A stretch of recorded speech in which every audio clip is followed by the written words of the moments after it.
On 12 July, you wrote a letter to the Times urging the UK government to restart the diplomatic ties with Iran, saying that the Iranians have elected a new president. Mr. Rouhani is committed to greater transparency in nuclear matters and is giving more freedom to Iran's people and press.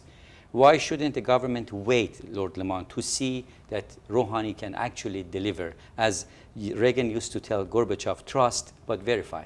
Well, I think it's important that both sides, both the West and Iran, don't just sit and wait for the other side to do something. I think both sides have got to demonstrate some flexibility.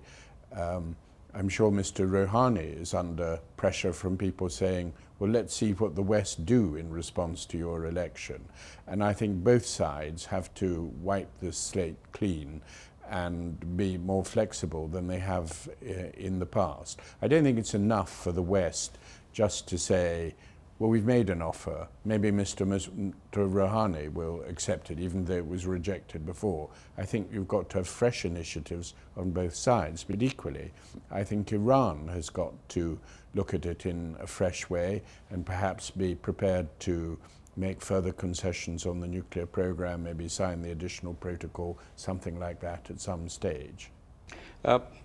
In the same letter, you say it would be better for UK not to wait for US before reaching out to Iran.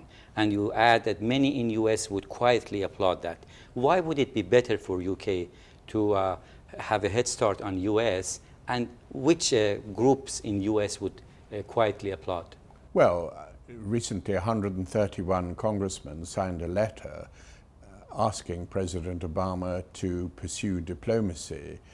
This was quite a change in the US Congress. And also there was a letter signed by various former State Department officials saying very much the same thing, led by former ambassador to Israel, Tom Pickering. So I think there is a view among some people in the United States, and I think this is a new development, that a more constructive approach should be taken towards the Islamic Republic. For Britain, we are in a slightly different position from America because we had diplomatic relations with Iran until the embassy was attacked. It was a terrible event. I think it was absolutely wrong, and obviously the British government require assurances that diplomats would be safe if they go to Tehran. But I would hope that those assurances would be given in a convincing way, and we would be going back to the more normal position of having diplomatic relations.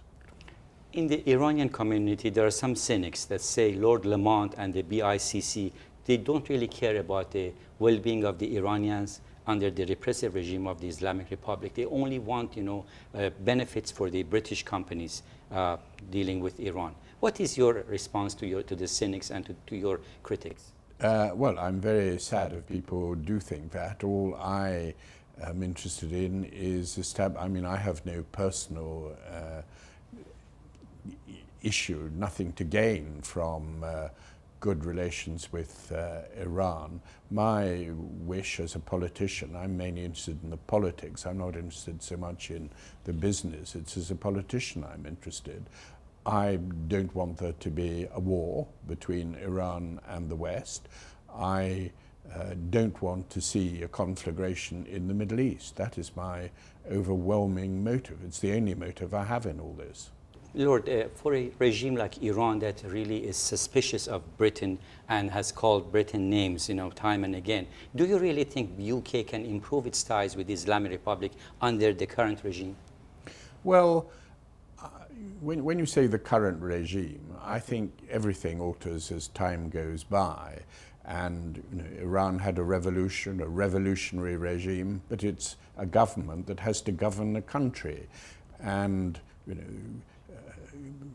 the government of Iran is not a revolutionary movement. It is a government now running a state, and it has to run a state.